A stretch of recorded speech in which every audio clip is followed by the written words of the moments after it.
दोस्तों नमस्कार। बदलाव के इस दौर में एक बार फिर एक भारी बदलाव के साथ एलआईसी ने अपने नए प्लान्स रीलॉन्च कर दिए हैं। काफी प्लान्स रीलॉन्च हुए हैं, काफी रीलॉन्च होने हैं। जो प्लान्स हाथ में आए हैं उनमें कुछ बदलाव आया है, और बदलाव, जैसा कि हम जानते हैं, प्रकृति का नियम है। बदलाव हर बार जब भी होता है उस समय तो थोड़ी तकलीफ जरूर देता है, लेकिन बाद में ये लगता है कि वो बहुत अच्छा हुआ कि वो बदल गया। आपको याद होगा कि पहले जो प्रोडक्ट्स, ये बदलाव का दौर ये मेरे ख्याल से तीसरी बार आया है। और बीच में जो एक बदलाव का दौर आया था जिसमें 2 साल में सरेंडर का आईआरडीए ने सजेस्ट किया था, उस समय पे भी काफी आमूलचूल परिवर्तन हुए थे। और उस समय से पहले हम देख रहे थे कि जैसे एक बहुत अच्छा प्लान था हमारे पास में, जीवन तरंग। जब वो रीलॉन्च नहीं हुआ तो बड़ा अजीब लग रहा था कि यार इतना अच्छा प्रोडक्ट कैसे रीलॉन्च नहीं हो रहा है। और आपको याद होगा उसके जस्ट बाद आया उमंग। और उमंग अपने आप में अभी भी बहुत ही बेहतरीन प्लानों में से है। उसी के बाद रीलॉन्च, मतलब रीलॉन्च तो नहीं, लॉन्च हुआ उत्सव, जो और अच्छा प्लान लगने लगा। तो ये संसार का नियम है कि चीजें बदलती हैं, और जब भी बदलती हैं तो उस बदलाव को स्वीकार करना होता है। और स्वीकार करते हुए, चूंकि वो प्रोडक्ट सिर्फ मेरे लिए बंद नहीं हुआ, वो सारे जनता के लिए बंद हो गया। अब रीलॉन्च जो हो रहा है वो भी सारी जनता के लिए ही है। तो एज अ इंश्योरेंस सेल्समैन, मेरा काम ये रहता है कि जो प्रोडक्ट मेरे पास आते हैं मैं उनकी खूबियां अपने ग्राहकों के सामने रख सकूं। और यकीन मानिए, अभी जो कुछ प्रोडक्ट लॉन्च हुए हैं, थोड़ा बहुत जितना भी मैं सर्कुलर्स को देख पाया हूं, एक बार और विस्तृत एक एक प्रोडक्ट पे पूरी क्लास अपन लेंगे। लेकिन फिलहाल अभी जो चीजें बदलाव में आई हैं उसके बारे में थोड़ा सा अपन बात कर लेते हैं। जो बदलाव आए हैं वो बेहतरी के लिए आए हैं। उनमें क्या नयापन है ये अपन एक बार अभी देखते हैं। तो मैं आपके सामने ये पीपीटी पेश कर रहा हूँ, जिसमें थोड़ा बहुत जो हम उसके बारे में जान सकेंगे जान लेते हैं। और उसके बाद में फिर हम देखेंगे, प्रोडक्ट को विस्तृत रूप से चर्चा जो करेंगे वो एक एक प्रोडक्ट को लेके करेंगे। ठीक है। तो जैसा कि कहा गया है, change is growth and growth is always beautiful. बदलाव ही प्रकृति का नियम है, और प्रकृति अपने आप में फिर से वैसी ही खूबसूरत बन जाती है। तो जो पहला चीज अच्छा हुआ इस बदलाव में वो ये हुआ कि बच्चों के लिए पहले हमें 90 दिन तक रुकना पड़ता था। अब ये 90 दिन तक रुकना नहीं पड़ेगा, 30 दिन से ही बच्चों को हम प्लान दे पाएंगे। ठीक है। एक्सीडेंट बेनिफिट राइडर जो था, एक्सीडेंट में डबल, ये हम सभी को बताते थे कि एक्सीडेंट में डबल सम एश्योर्ड का मिलेगा। अब वो हो गया है 3 गुना। ठीक है। तो 3 गुना होने से वो अपने आप में एक अच्छा रिस्क कवरेज बढ़ाने वाला पॉइंट साबित होगा। तीसरा है, नच में हम बहुत परेशान थे कि मंथली मूड हम करते थे और बैंक से एक्सेप्ट नहीं होता था। बैंक से जब एक्सेप्ट नहीं होता था तो कई बार वो पॉलिसियां लैप्स हो जाती थी, या हाथ से हर बार पटाना होता था।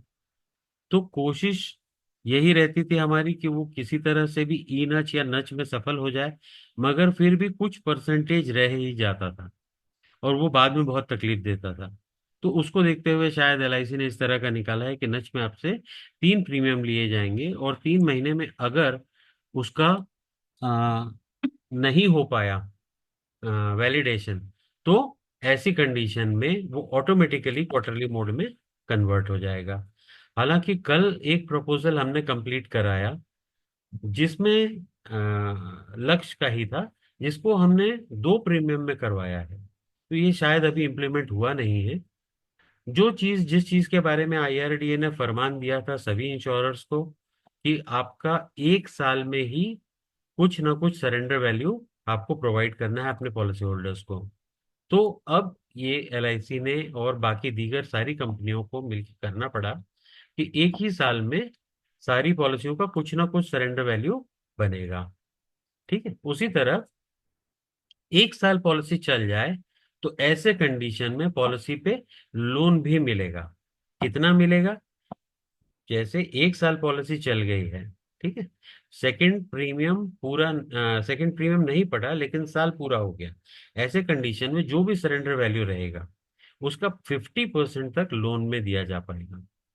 और अगर ये पॉलिसी लैप्स पड़ी हुई है ना, 1 साल में ही पॉलिसी का सरेंडर वैल्यू भी आ रहा है, पेड अप भी हो रही है, और आगे मान लीजिए पार्टी ने नहीं पटाया तो 2 साल बाद, 3 साल बाद, जब भी वो चाहेगा, ऐसी कंडीशन में पेड अप का या सरेंडर वैल्यू का वो 40% तक उसमें लोन ले पाएगा। ये एक नया चीज हो गया, तो पहली बार से ही ले पाएगा। दूसरा एक जो मेजर चीज आया है वो ये आया है कि बच्चों की पॉलिसी में पहले लोन का प्रोविजन नहीं था, मगर अगर बच्चे के लिए ही पॉलिसी होल्डर या पेरेंट लोन लेके बच्चों के ही काम में लाना चाहते हैं तो ये लोन भी अब संभव होगा। लोन का प्रोविजन भी बच्चों की पॉलिसी में कर दिया गया। लुक इन पीरियड पहले आपको मालूम था 15 दिन का था, पॉलिसी बॉन्ड मिलने के 15 दिन के अंदर पार्टी चाहे तो उस टर्म्स कंडीशन को, अगर वो एक्सेप्ट नहीं कर रहा है या उसने कुछ और कहा था, कुछ और पॉलिसी उसके हाथ में आई है, तो वो उसको एलआईसी को वापस करके पैसे ले सकता था। पर अब उसमें थोड़ा सा और बदलाव किया गया है, उसको 30 दिन का किया गया है। लेकिन इसके साथ साथ में एक चीज जो जोड़ी गई है, आप उसका अर्थ खुद ही समझ सकते हैं। 30 days from the date of receipt of the electronic और physical mode of the policy document whichever is earlier. यानी जो मेल से हम भेज देते हैं पॉलिसी बॉन्ड पार्टी को, उससे 30 दिन। तो पॉलिसी बॉन्ड फिजिकली मिला या नहीं मिला वो मायने नहीं रखता, मेल में भी मिल गया है तो उससे 30 दिन में उसको अ, अच्छा, अगर वो सरेंडर करता है पॉलिसी को, वापस देता है, तो ऐसे में स्टैम्प ड्यूटी जो पॉलिसी पे लगी, एक जो कॉस्ट लगा मेडिकल एग्जामिनेशन का, और जितने समय का रिस्क उसने एंजॉय किया उतने पैसे एलआईसी काट के बाकी का प्रीमियम वापस कर देगी। ठीक है। अब जो हम लोगों ने प्रैक्टिस चालू करी थी कि लास्ट में कस्टमर इंफॉर्मेशन का हम लिखते थे कि हमने कैसे अ, उसको आपको याद होगा 3 पेज का आखिरी जो रहता है, जिसको हमने कहा कि नहीं इसको जरूर लिखा करीजिए। बेनिफिट इलस्ट्रेशन भी रहता है उसमें, और बेनिफिट इलस्ट्रेशन तो खैर एलआईसी में पंच होने के बाद निकलता है, लेकिन जो लास्ट के 3 पेजेस होते हैं जिसमें पूरा फिर से हम डालते हैं कि क्या टेबल टर्म दिया, क्या उसकी फैमिली हिस्ट्री है ना, उसको अब पार्ट ऑफ द डॉक्यूमेंट माना जाएगा। तो अच्छा वो हमने पहले ही चालू कर दिया था। जो थोड़े थोड़े चेंजेस आए हैं, माइनर माइनर, मैं वो आपको इसमें बता रहा हूँ। जैसे एंडोमेंट है 714 हो गया टेबल नंबर अब, और उसका मिनिमम सम एश्योर्ड हो गया है 2 लाख। और एज, जो मैक्सिमम एज एट एंट्री है वो पहले 55 साल तक थी, जो अब 50 साल हो गई है। जीवन आनंद, ये भी मिनिमम 2 लाख की हो गई है। बाकी सब चीजें इसमें सेम है। लक्ष्य 733 हो गया टेबल नंबर, ये भी मिनिमम 2 लाख का हो गया है। एज एट एंट्री जो है वो 55 से 50 कर दी गई है। बाकी सारी चीजें सेम रहेंगी। जीवन लाभ में अमूमन कोई चेंज इस तरह का नहीं किया गया है। Jeevan Umang, SB, death benefit वगैरह सारे उसमें सेम है। अब जो है पॉलिसी 30 दिनों के अंदर बच्चे के पैदा होने के उसको दिया जा सकेगा, 30 दिनों में। ठीक है। और अ, जो एसबी है पहले 30 साल में स्टार्ट होता था, उसको अब घटा के 18 साल कर दिया गया है। तो ये एक बहुत अच्छा चेंज है जीवन उमंग में। जीवन शांति, जो मैक्सिमम 12 साल का डेफरमेंट पीरियड था उसको घटा के 5 साल कर दिया गया है। जीवन उत्सव, जीवन उत्सव में भी यही कर दिया गया है कि 30 दिन के बच्चे का भी आप कर सकोगे। पहले 90 दिन के बच्चे तक होने तक हम इंतजार करते थे। ठीक है। बाकी की सारी चीजें उसमें सेम है। और अमृत बाल में भी कोई चेंज नहीं किया गया है। वैसे ही 80 रुपए पर 1000 का जो गारंटेड एडिशन था वो अब भी उसमें बना हुआ है। इंडेक्स प्लस में भी वही 90 दिन, उसमें चेंज नहीं किया गया है बच्चे के लिए। 90 दिन का होना जरूरी है, उसके बाद ही वो कर सकते हैं। और उसमें 18 साल के बाद ही बच्चे के पैसा निकाला जा सकता है। ठीक है।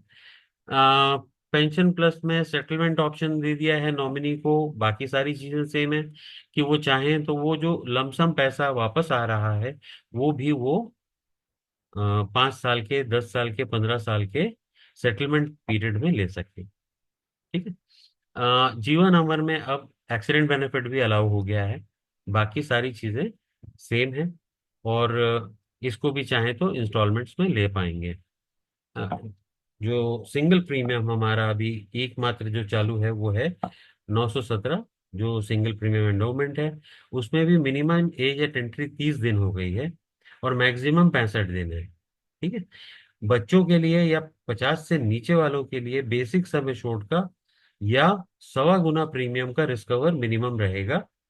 और जहां एज हायर है वहां पर बेसिक सम एश्योर्ड का 1.1 टाइम्स, मतलब 10% एक्स्ट्रा, या फिर जो बेसिक उसका सम एश्योर्ड होगा जो भी हायर होगा वो उसका रिस्क कवर होगा। जिन प्लानों में कोई बदलाव नहीं किया गया है वो Jeevan Akshay, pension plus, index plus, Yuva term, digi term, Yuva credit life, digi credit life, new tech term, new Jeevan Amar. और एक बात और मैं आपको बता दूं कि जीवन शांति में या जीवन अक्षय में अ, जो पेंशन के रेट्स हैं उसमें कोई बदलाव अभी नहीं किया गया है। ठीक है। तो ये रहा हमारे बदलाव का लंबा चौड़ा एक सर्कुलर्स हैं, इनको पढ़ के थोड़ा और डेप्थ में नॉलेज लेना होगा। उसके बाद ही ये समझ में आएगा कि ये किस तरह का बदलाव अभी आया है। लेकिन फिलहाल जो हमारे सामने है वो ये है कि प्रीमियम थोड़े से बढ़े हैं, क्योंकि एक ही साल में सरेंडर को भी इनकॉर्पोरेट करना था। दूसरा, कमीशन के स्ट्रक्चर में थोड़ा सा बदलाव आया है। कम नहीं हुआ लेकिन बदलाव आ गया। इस बारे में हम अलग से विस्तृत चर्चा करेंगे। फिलहाल आपके लिए एडवाइस ये है कि लीडर और स्मार्ट ऑल इन वन दोनों में नए अपडेट्स आ चुके हैं। तो आपसे अनुरोध है कि अपने मोबाइल ऐप्स को फिर से एक बार चेक करें, उनमें कोई अपडेट हो तो उस अपडेट को इंस्टॉल करें, और उसके बाद में फिर नए सिरे से ये सारी नई खूबियों को लोगों को बताना चालू करें। All the best. मेरा ये आपसे अनुरोध है कि बहुत अच्छा एक कंपटीशन भी आया हुआ है नए लॉन्चिंग के बाद में। हमारे चेयरमैन साहब भी हमारे रायपुर डिवीजन आ रहे हैं, तो उनका भी स्वागत करने के लिए एक अच्छा कंपटीशन दिया गया है। ये मैंने आपको सेपरेटली सेंड कर दिया है, तो इसका भी फायदा उठाइए। नया जोश, नई उमंग, नए तरंग के साथ में नए प्लान्स को जितना जल्दी हो सके उतना जल्दी मार्केट में लॉन्च कीजिए। जितना आप डिले करेंगे कोई ना कोई आपसे पहले जाके बता देगा कि बहुत अच्छे बदलाव के साथ में फिर से नई पॉलिसियां आ गई हैं। तो इंतजार मत कीजिए, आज ही घर से निकलिए और इस मौके का भरपूर फायदा उठाइए। All the best. See you soon.